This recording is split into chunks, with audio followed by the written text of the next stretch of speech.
Bismillahirrohmanirrohim. Hazrati Alisher Navoiy bobolarimizning hayot va ijodlarini adabiyot nuqtai nazaridan yoki shariat nuqtai nazaridan o'rgangan mutaxassislar, olimlar dunyo ilmlarini yoki shariat ilmlarini mukammal egallamay turib, Hazrati Alisher Navoiy bobomizni anglab, tushunib yetmaymiz deb tushuntiradilar. Ruhaniyat nuqtai nazaridan o'rganganimizda ruhaniyat bilan bog'lanib o'rgansak, bu aksincha Hazrat Navoiy bobolarimizni tushunish juda sodda, juda oddiy tushunish mumkin. Ularning 3-4 baytlardanroq butun ularning holatlarini, ruhoniy holatlarini, ularning shaxslarini, ularning kamolotlarini tushunib, anglab yetish mumkin. Hikoyatlarda keladiki, bir zaman parvonalar olovning atrofida charx urib aylanayotgan paytda bir parvona ularning ichidan ajrab chiqib, o'zini olovning ichiga uradi. Va qaytib chiqqandan so'ng qolgan parvonalar undan o'zining holatini bayon qilishini so'rashadi.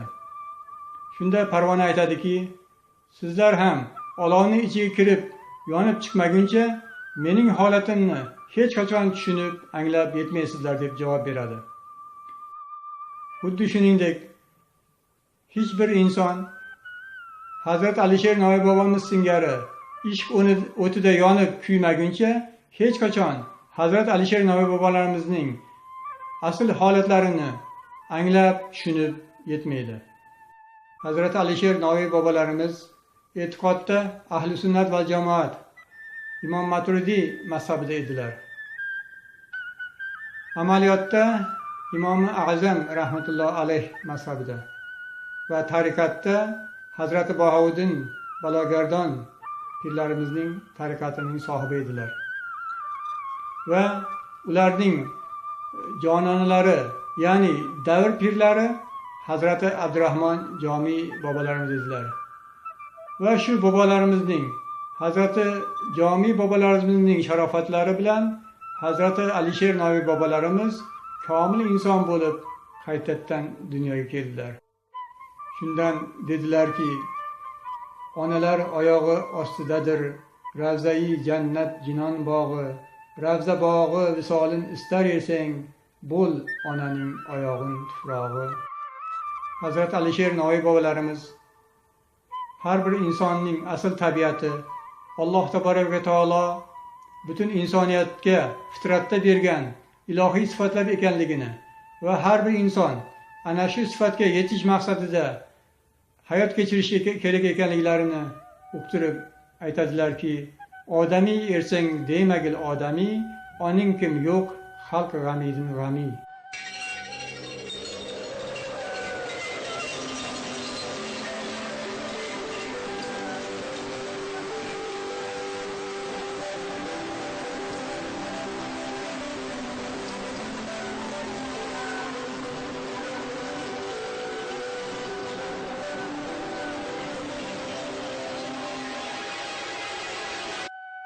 Tarixda nafaqat turk ulusiga, balki butun insoniyatga haqiqiy komil insonlik andozasi bo'lib qolgan Hazrat Alisher Navoiy bobolarimiz avvalo boshqalarga bergan pand nasihatlarga o'zlari amal qilib, o'zligini topib, haqiqiy ikki dunyo saodatining sohibi bo'ldilar.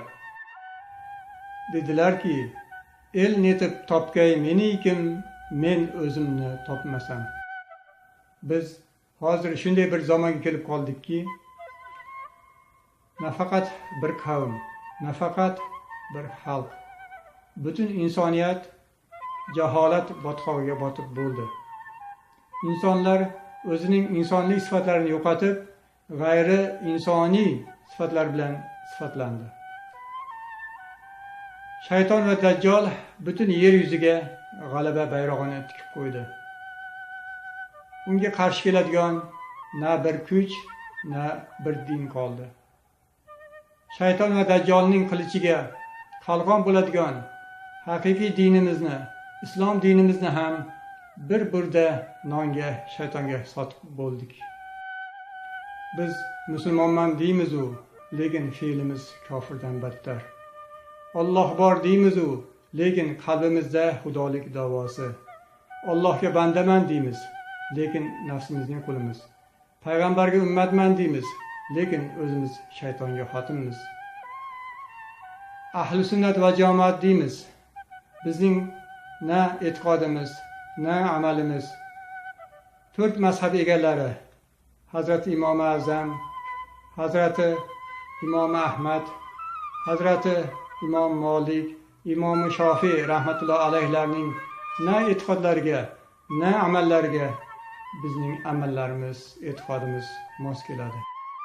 Biz na o'zimizni taniymiz va na Robbimizni, na payg'ambarimizni taniymiz, na bir shaytonni, na do'stni taniymiz va na dushmanni. Biz ham musulmon farzandimiz deymiz, lekin o'zimizning ota-bobolarimizning yurgan yo'llaridan or qilib, ota-bobolarimizning tarbiya usullarini unutib bo'ldik. Bizning ota-bobolarimiz ham boshqa O'rta Osiyo xalqlari singari e'tiqodda ahli sunnat va jamoat Imom Maturidi mazhabida edilar. Amaliyotda Imom Azam mazhabini tutgan edilar va tariqatda Yassaviya, Qodiriya va oxir oqibatda Naqshbandiya tariqatining sohibi edilar. Bundan Robbi rosa 50 yil muqaddam bolalik chog'larimizda bobolarimizning yuzlariga qaraganimizda yuzlaridan nur yog'ilardi. Ko'zlaridan mehr sochilardi, tillaridan bol tomardi. Yosh bolalarga ham sizlab so'zlardilar. Chumolini uyini buzma, chivinga ozor berma deb uqtiradilar. Ko'chaga chiqishimizdan oldin kimni ko'rsang salom ber.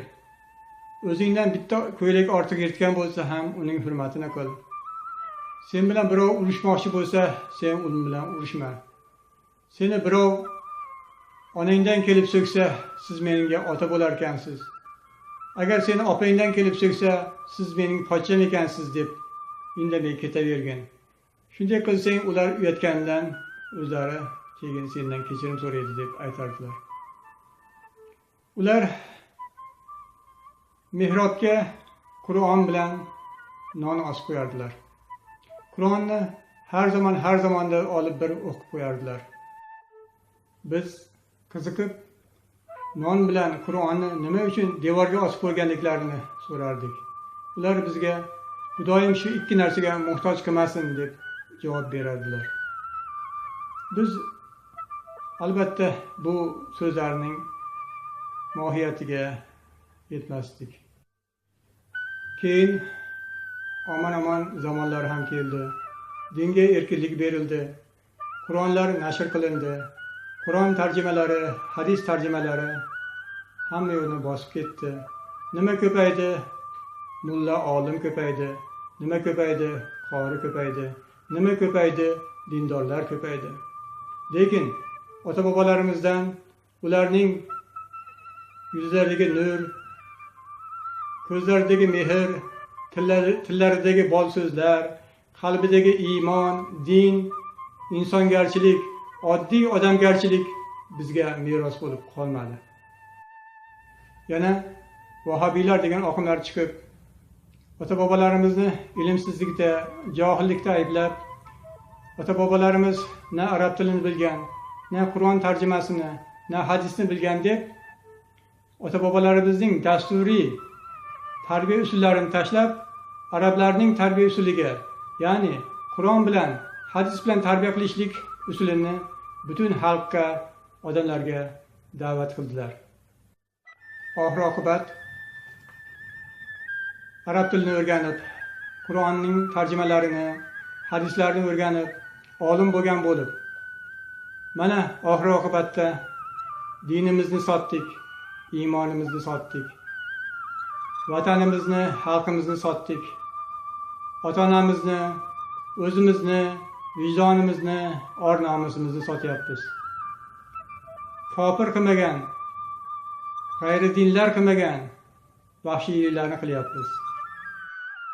Butun dunyoga 1,5 ming yil iymon e'tiqodda, ilm va amalda peshvo bo'lgan ruhoniyat sultoni bayrog'ini qo'lidan qo'ymagan, haqiqiy chin komil insonlik andozasi bo'lgan ajdodlardan mana qo'lida Qur'on, tilida ilm bilan haqiqiy bir kofirlardan bir battar johil bir musulmonga aylandik. Dinimizni Yahudiylar singari, Nasroniylar singari ahli kitoblar diniga aylantirdik. Bundan ro'pararosa 1000 yil muqaddam Umar Hayyom bobolarimiz shunday kuytgan ekanlar. Bir qo'lda Qur'on u bittasida jon, ba'zida halolmiz, ba'zida harom. Feruza gumbazli osmon ostida na chin musulmonmiz, na kofir tomon. Haqiqatda mana biz hozir musulmonmiz deb haqiqiy oxirgi payg'ambar Muhammad alayhissalomning dini, haqiqiy din, insoniyatni saodatga eltuvchi, insoniyatni zalolatdan, johillikdan qutqaruvchi, do'zaxdan chiqarib haqiqiy jannatga eltuvchi din ekanligini isbotlayman deb biz mana hozir butun dunyoda insoniyatning boshga bitgan balo bo'lgan ekstremizm, terrorizm degan bir baloning haqiqiy qahramonlarga aylanib qoldik.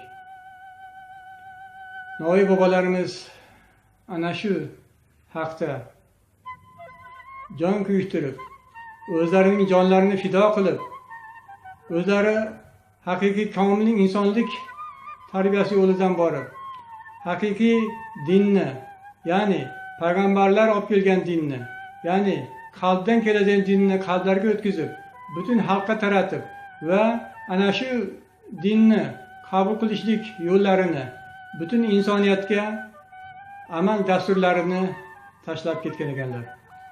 Biz ana shundan foydalanmasdan biz mana ota bobolarimiz 1000 yillardan beri foydalanib kelgan Navoiy bobolarimizning boshqa aziz avliyolarning yo'llarini tashlab o'zimizcha bir dono bo'lib, o'zimizcha bir olim bo'lib, o'zimizcha biror narsani biladigan bo'lib, ota bobomizning dasturi an'anaviy yo'llarini tashlab, qayerdagi bir johillarning, arablarning yo'llarini tanlab, mana oqibat ko'rgan foydamiz mana shu bo'ldi. Hozirda butun insoniyat Alloh tabaraka va taolo fitratda bergan haqiqiy komil insonlik tabiatidan judo bo'lib, g'ayri insoniy sifatlar balosiga giriftor bo'ldi. Va bundan qutulish yo'llarini izlashib, din ulamolari, shariat ulamolari, dunyo olimlari, butun olimlar, aqlli insonlar yig'ilishib bunga chora topisha olmayapti. Bizning ota bobolarimiz esa bu dardning davosidan 1,5 ming yillardan beri foydalanib kelgan edi. Ana shundan Hazrat Alisher Navoiy bobolarimiz ham ota bobolarimizning, aziz avliyolarning, pir ustozlarning an'analarini davom ettirib, haqiqiy komil insonlik bo'lishlik yo'lida, haqiqiy odam bo'lishlik yo'lida, haqiqiy din sohibi, haqiqiy iymon sohibi bo'lishlik yo'lida ana shu pir ustozlik yo'lini, ya'ni tariqat yo'lini tanladilar. Va bu kasbni kamolga yetkazib, haqiqiy komil inson bo'lib yetishdilar va ruhoniyat sultoni bo'ldilar. Bu yo'l qisqa, yaqin va oson yo'ldir. Hazrati Alisher Navoiy bobolarimizning ta'birlari bilan aytganda 2 qadamdir.